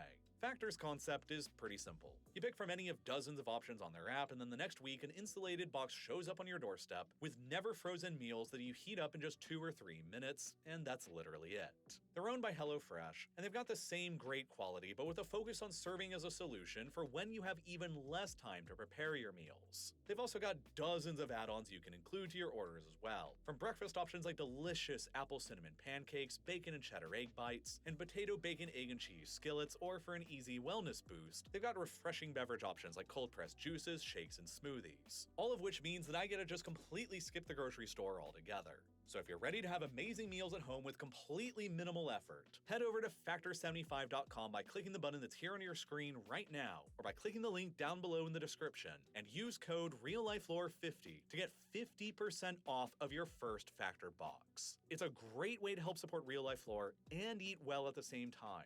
And, as always, thank you so much for watching.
They are watching you. Ever feel that prickle across your neck? That ominous sensation of eyes on you, but you can't detect anyone around? Well, although they can't spot the culprit directly, your senses might be onto something. The Earth is surrounded by eyes, studying you, tracking you, trying to understand every aspect of your day-to-day life. They are our own satellites, and there are hundreds of them. And I don't think we have quite realized how good they've gotten. There are satellites with mirrors the size of Hubble's, not pointed at distant galaxies to unravel their mysteries, but staring down at you. There are satellites that can see through clouds and don't care if it's day or night, they see just as clearly either way.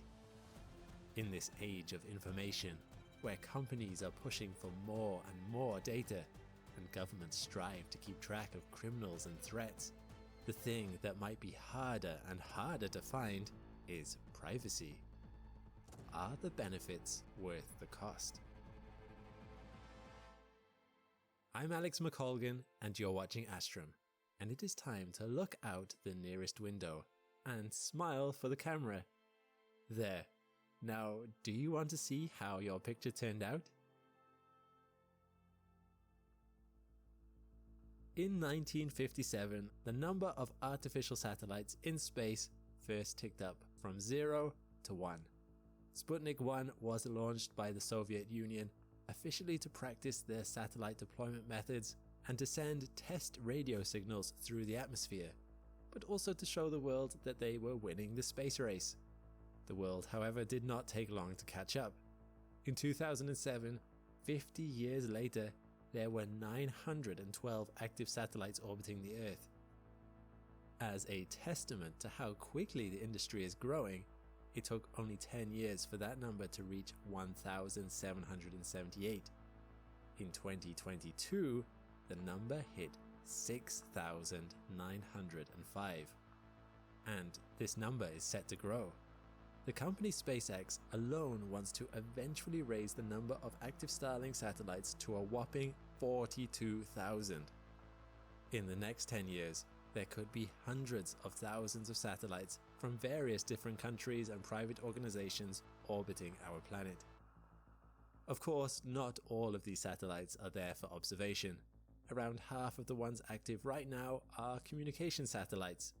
But still, according to data collected by the UCS, the aptly named Union of Concerned Scientists, at the start of 2022, there were 1,052 eyes looking down on us.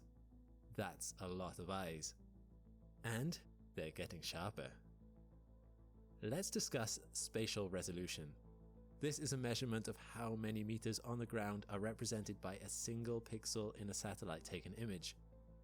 The early cameras on satellites like Landsat 1 had a resolution of 80 meters, which is to say a single pixel represented an 80 by 80 meter square, meaning you could almost fit an entire football field in it. This made them good for taking sweeping images of our planet at large, and perhaps for keeping track of massive objects like clouds and weather fronts, but there was hardly the sense that our privacy was at risk. Now? Well, see for yourself. These full color videos were taken by Carbonite 2, a commercially available satellite that captures an entire 5-kilometer swath as it passes by at 500 kilometers in low Earth orbit. The resolution for this video is 1 meter, which is good enough that you can pick out details like the motion of waves on the sea or cars driving along the road in real time. Although you might not be able to distinguish their car make and most likely not their drivers. The advantages of such a video are obvious. Transport officials can keep an eye on traffic congestion, and it becomes easy to track the speed of urbanization. There are also numerous scientific benefits, which we'll get into later, but there's one undeniable feature of such improved resolution that made it very interesting for governments around the world. And the main reason you might be worried, it becomes easier for spy satellites to keep track of you. Spy satellites have also come a long way. Originally, when the CIA began their secretive Corona project, disguised as an innocent space exploration program called Discoverer, satellite cameras were recording their images onto actual film, which then had to be jettisoned and parachuted back down to Earth, where the capsules carrying the sensitive data could later be recovered. One of these capsules was actually the first ever man-made object to be recovered from space. It wasn't the most efficient system, and spy satellites tended not to last longer than a year before they ran out of film and capsules. Now, everything is digital, significantly improving the lifespan of such satellites. As for what they can see, well, for obvious reasons, governments tend not to reveal how good the resolution is on their spy satellites. However, it's interesting to note that the video I showed you earlier of the 1 meter resolution satellite camera is not the best the market has to offer. Other satellites boast 50 centimeter and even 25 centimeter resolutions, and some, such as Umbra's S.i.R satellite, claim to have reached 16 centimeters. 50 years later, there were 9 first ticked up from 0 to 1. Sputnik 1 was launched by the Soviet Union, officially to and harder to find is. I'm Alex McColgan and you're watching Astrum, and it is time to look out the nearest window and smile for the camera. There. Now, do you want to see how your picture turned out? In 1957, the number of artificial satellites in space first ticked up from 0 to 1. Sputnik 1 was launched by the Soviet Union, officially to practice their satellite deployment methods and to send test radio signals through the atmosphere, but also to show the world that they were winning the space race. The world, however, did not take long to catch up. In 2007, 50 years later, there were 912 active satellites orbiting the Earth. As a testament to how quickly the industry is growing, it took only 10 years for that number to reach 1,778. In 2022, the number hit 6,905. And this number is set to grow. The company SpaceX alone wants to eventually raise the number of active Starlink satellites to a whopping 42,000. In the next 10 years, there could be hundreds of thousands of satellites from various different countries and private organizations orbiting our planet. Of course, not all of these satellites are there for observation. Around half of the ones active right now are communication satellites. But still, according to data collected by the UCS, the aptly named Union of Concerned Scientists, at the start of 2022, there were 1,052 eyes looking down on us. That's a lot of eyes. And they're getting sharper. Let's discuss spatial resolution. This is a measurement of how many meters on the ground are represented by a single pixel in a satellite-taken image. The early cameras on satellites like Landsat 1 had a resolution of 80 meters, which is to say a single pixel represented an 80 by 80 meter square, meaning you could almost fit an entire football field in it. This made them good for taking sweeping images of our planet at large, and perhaps for keeping track of massive objects like clouds and weather fronts, but there was hardly the sense that our privacy was at risk. Now? Well, see for yourself. These full color videos were taken by Carbonite 2, a commercially available satellite that captures an entire 5-kilometer swath as it passes by at 500 kilometers in low Earth orbit. The resolution for this video is 1 meter, which is good enough that you can pick out details like the motion of waves on the sea or cars driving along the road in real time. Although you might not be able to distinguish their car make and most likely not their drivers. The advantages of such a video are obvious. Transport officials can keep an eye on traffic congestion, and it becomes easy to track the speed of urbanization. There are also numerous scientific benefits, which we'll get into later. But there's one undeniable feature of such improved resolution that made it very interesting for governments around the world. And the main reason you might be worried, it becomes easier for spy satellites to keep track of you. Spy satellites have also come a long way. Originally, when the CIA began their secretive Corona project, disguised as an innocent space exploration program called Discoverer, satellite cameras were recording their images onto actual film, which then had to be jettisoned and parachuted back down to Earth, where the capsules carrying the sensitive data could later be recovered. One of these capsules was actually the first ever man-made object to be recovered from space. It wasn't the most efficient system, and spy satellites tended not to last longer than a year before they ran out of film and capsules. Now, everything is digital, significantly improving the lifespan of such satellites. As for what they can see, well, for obvious reasons, governments tend not to reveal how good the resolution is on their spy satellites. However, it's interesting to note that the video I showed you earlier of the 1 meter resolution satellite camera is not the best the market has to offer. Other satellites boast 50 cm and even 25 cm resolutions, and some, such as Umbra's S.i.R satellite, claim to have reached 16 cm. And this is only about as good as they are legally allowed to get. The United States has laws in place that make it illegal to have satellites with better resolutions than that, although companies are pushing for this restriction to be lowered, so that they can keep up with a competitive global market that doesn't always have such restrictions. Take a note of that though, this is not about capability. True, the laws of physics put some constraints on us that make better resolutions difficult to impossible without having a satellite fly close enough to the planet that atmospheric drag will start to cause it to fall, or without making a light gathering mirror so large that it becomes difficult to launch them on a rocket. However, it's not accurate to say that spy satellites can't get better resolution. There are rumors of resolutions hitting at least 10 cm resolution, perhaps even 1 centimeter. Rumors that were at least partially confirmed by the previous US President Donald Trump by accident in a tweet he posted. In 2019, Iran attempted a rocket launch that ended in failure. Trump felt it was necessary to tell the world that the US government had not been involved in sabotaging the rocket launch. To prove his point, he included a photo of the damaged launch site, hoping to show that there were no signs of foul play. This may well have been true, but intelligence experts around the world were stunned at the crisp detail included in the image.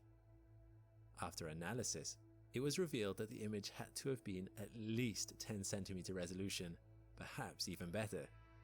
Let's get a feel for what an image better than 10 cm resolution might look like on a regular high street. This is the bit where you might need to wave to the camera. This image is not a satellite image, but was taken by a plane flying over the town of Zurich. However, it does reveal what a better than 10 cm resolution image can show. We are no longer on the resolution of making out cars. Here you can see the branches on trees, even the color of clothes on people.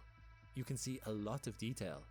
Can you imagine what a 1 cm image might look like?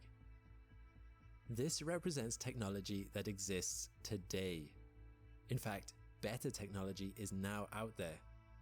The satellite that took this is a Keyhole 11 spy satellite.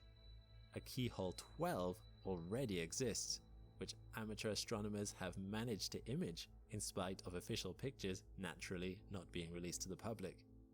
We don't know the resolution on this one, but it has dimensions similar to the Hubble telescope, and one of the reasons Hubble used the mirror size that they did was because they realized they could use the same supplier as the US Department of Defense.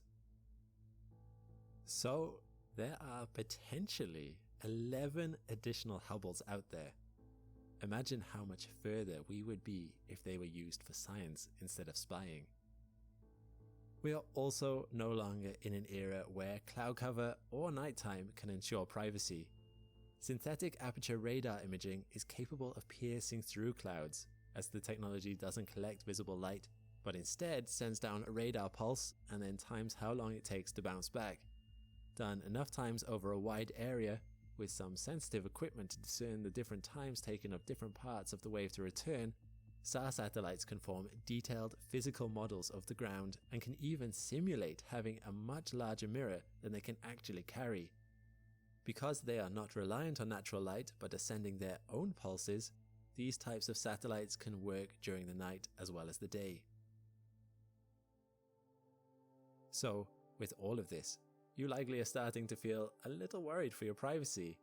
It's unsettling to think that at any time you step out the house, eyes could be on you, watching you walk or drive to your destination, seeing who you meet, where you go. They are probably not able to read your phone screen, but that's not far off. The cost of privacy feels huge.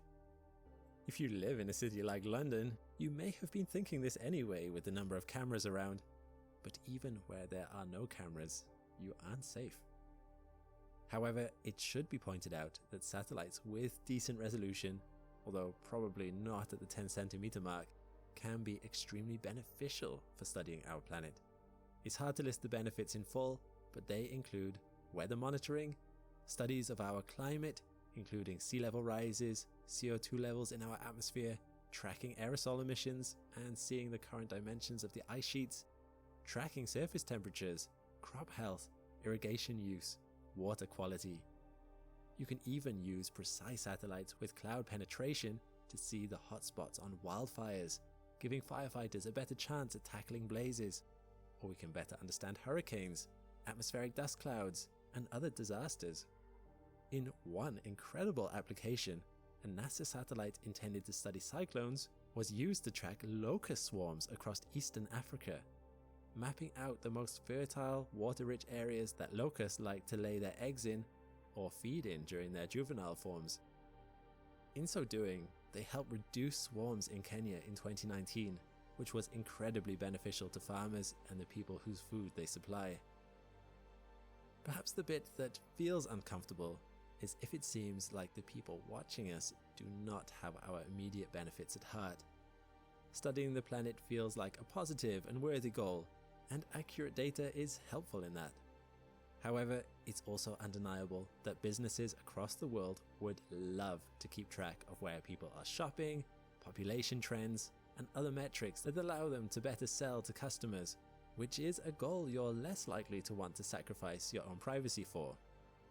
Monitoring might help city planners to keep track of the flow of traffic on roads and get a better sense of where to build relief roads or other helpful interventions.